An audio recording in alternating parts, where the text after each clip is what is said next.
Sometimes great plans just don't work out, do they? We apologize for our previous, if you joined me on our previous live, we lost sound. I don't know why. I have been using a little lapel microphone and it went flat. So there you go. So I don't know. It was only on for 5 minutes, so I do not know what happened.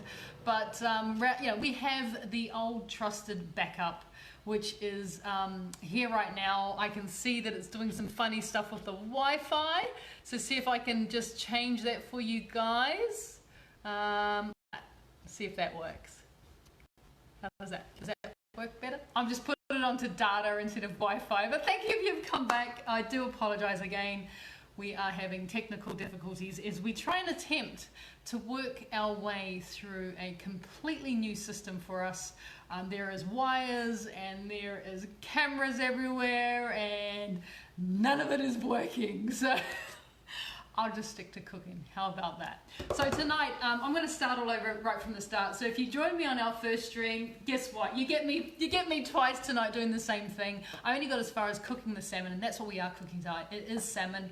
It is our wonderful salmon cooked in paper. It is one of my favorite ways to cook fish, especially because what it does is it locks all the moisture into the little parcel, so it's really delicate, really delicious. And I do like to say it's hard to screw up because you are essentially ensuring that you lock the moisture in, because one of the things about fish and why fish can be a little bit of a hit and miss affair. I know some people they tend to shy away from cooking seafood, fish especially, is because they feel that it gets dry very quickly. So this is a technique that you can use. It comes directly from the book that we launched 2 days ago, Eat Your Way Slim and Healthy. It is on page 171, and it is fish cooked in paper, also known as en papillote, which is a French term for cooking in a parcel. And we're going to serve that salmon today on the most wonderful Kombu cooked broccolini. So we're going to run through those foods. As I was saying, very simple to do, and it is so wonderful because you could literally obviously cook this for yourself and your family, but it's fancy enough that you can even make it as a wonderful dinner party style meal as well, because it's really easy to portion, it's really easy to serve, and as I was saying, it's really hard to screw up. So it's one of those dishes that you like I always say to people, never ever cook chicken breast at a dinner party.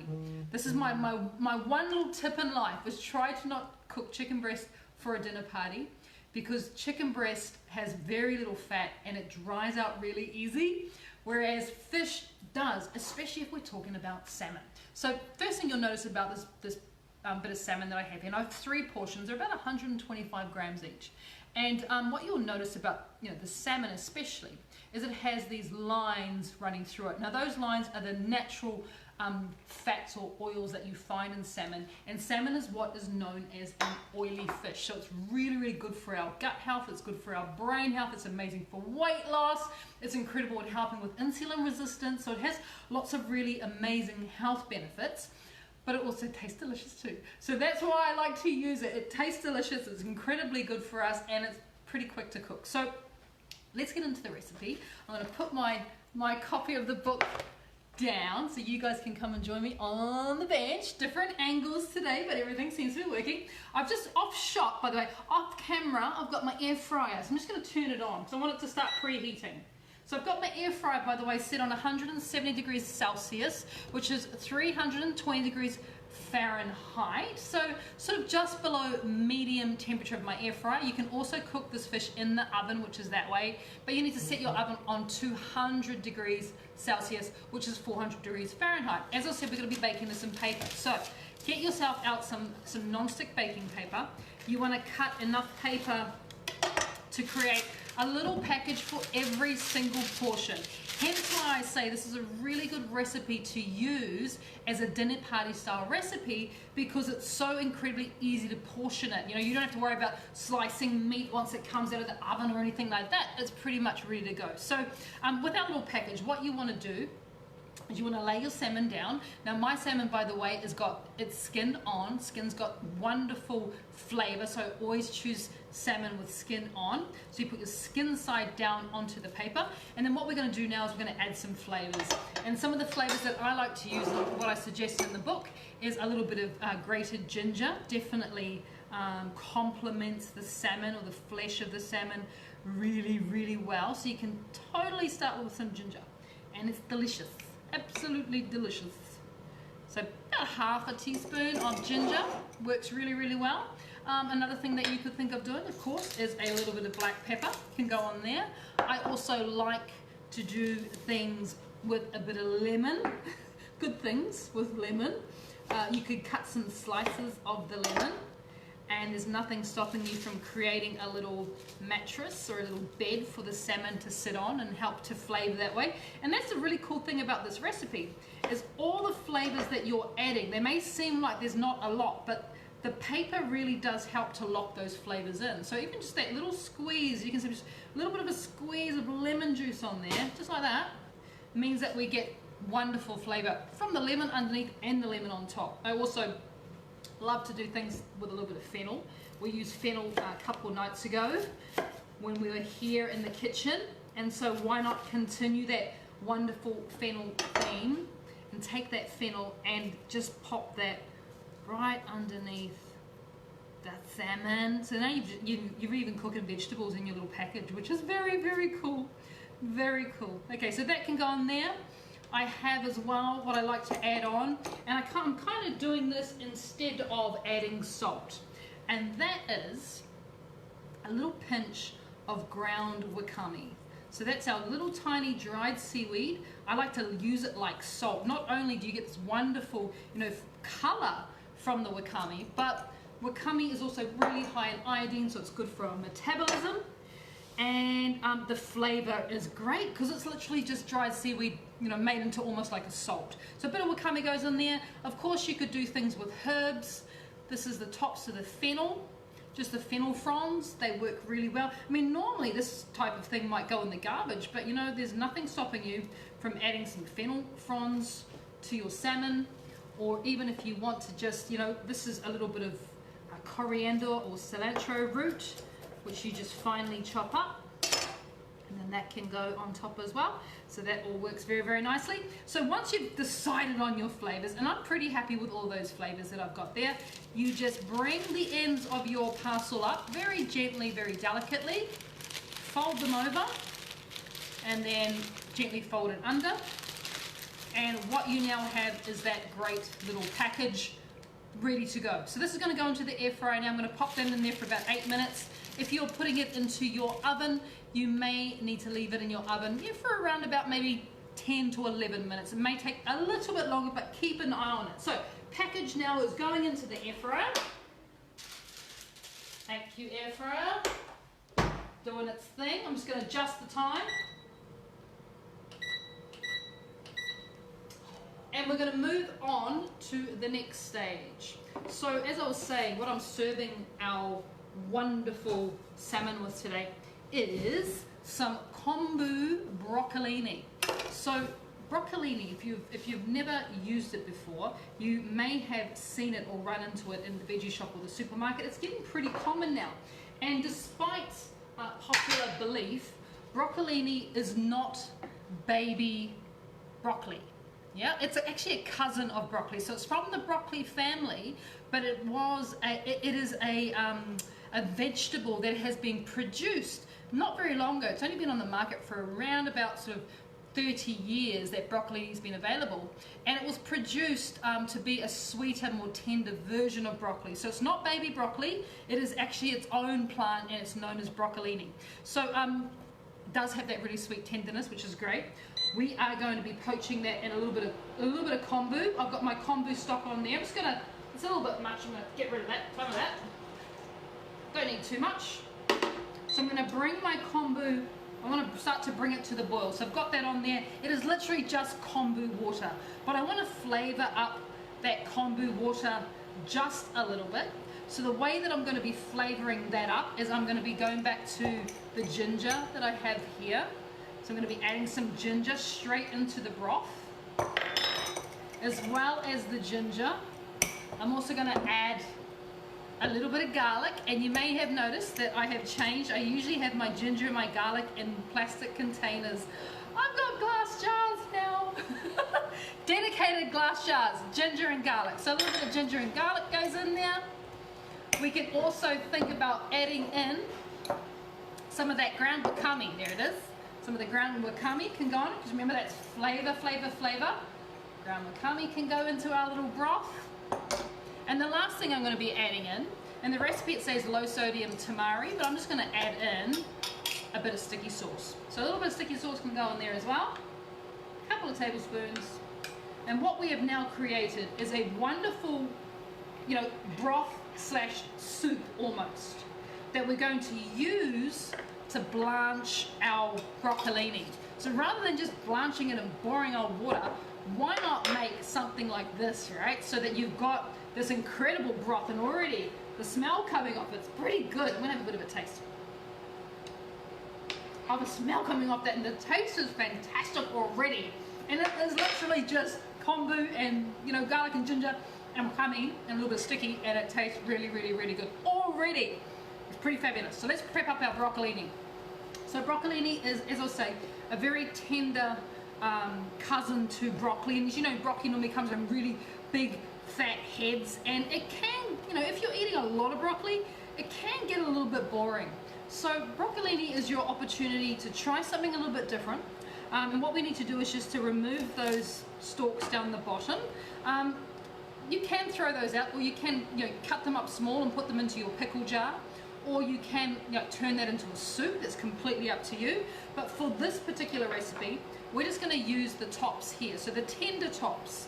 And as you can probably imagine, this type of vegetable does not require very much cooking time. In fact, it is literally 30 seconds of cooking. Hence why, I'm not rushing, because I want my fish to be cooked at the same time as my vegetables. I told you this was a quick meal. It literally takes as long as you making a package, cooking it for 8 minutes in your air fryer. While that cooks, you blanch your vegetables. And of course, if you don't want to use broccolini, you can use normal broccoli. You know what, if you don't want to use salmon, you can use white fish. Just go with the fish, because obviously we're trying to get a bit of diversity into our diet, especially if you're not used to eating fish. So once your little broth here has come to the boil, all we're going to do is blanch our broccolini. I think I've got 4 minutes left on the air fryer, so I'm kind of trying to take my time here because I like things to happen at the right time. But it doesn't matter if you do it and you wait for 3 minutes, which we're gonna do. All right, so bit of a boil, nothing too frantic. Oh, the smell is good coming off here. By the way, once you've finished blanching your broccoli, do not throw this away. This now becomes the base of any type of soup you want to create. You could literally make a fish soup, you could make a chicken soup, you could make a vegetable soup by just adding chicken and vegetables, or fish and vegetables, or just vegetables. Like, that's your base right there. How delicious is that? So let's now pop our broccolini into our stew. Make sure they're nice and submerged. You want them all to cook at the same time. Just give them a bit of a push down. And then I'm going to grab myself up a spoon, because remember this does not take long. Like, don't walk away. Stand here and just wait, because it's really quick. Grab a plate. That's how quick it is. In fact, the ideal way to blanch something like this gorgeous broccolini is around about 45 seconds to 60 seconds in total. Because you don't want to overcook the broccolini, because then it'll get all mushy. That's the first thing. You don't want to overcook the broccolini, because it's going to lose that wonderful, gorgeous color as well. It's going to leach out into the water. And you don't want to overcook the broccolini, because one of the gorgeous things about this particular style of eating broccolini is it retains its bite and its texture. So you really are getting the best of both worlds. So literally that's it. 60 seconds maximum, yeah? If they're particularly large, maybe you go 65 seconds. Like, that's it. no more. It doesn't, honestly, it just doesn't need it. It really doesn't need it. It's pretty fabulous. And you know when a vegetable doesn't need much cooking, because you just ask yourself the question, can I eat it raw? And if you can eat it raw, you know that it needs just a quick little blanch as opposed to lots and lots of boiling. Let me give you an example. Can you eat a potato raw? No, it needs to be cooked, right? It definitely needs to be cooked. But could you eat, cauliflower raw? Well, yes, you can actually. You can chop it up really small and eat it raw. It doesn't need that much cooking. So that's how I like to sort of differentiate between what I can cook, for a short amount of time, like what I've just done here, and what needs a little bit more energy and a little bit more effort. So once we've got it at this point, it's just a matter of taking some of that wonderful broth that you used to cook the broccolini with, and make, get probably, sort of 7 to 10 tablespoons of it, but I'll leave it up to you guys. I quite like it to be a little bit soupy down the bottom, so what you've noticed that I've done is I've served it in a plate that's also doubles as a bowl, because I don't want to, I want to be able to have all that juice down the bottom to slurp up, and the juice is so good for you because of the kombu and the wakame and the ginger and the garlic and all those gorgeous things that we put inside of it. So, oh, do you see the timing? Just push that to the side. The air fryer started beeping. All right, here we go. Let's have a little look. Okay, okie dokie. Oh, everything happens at the same time. I love it. I love it. It's like a chef's favorite thing, is when you get your timing out. All right. So what we have in here is just, quite simply the perfect cooked little bit of fish. You've locked in the moisture. You have locked in the flavor. But not only that, and I'm not going to throw, because this is going to be amazing.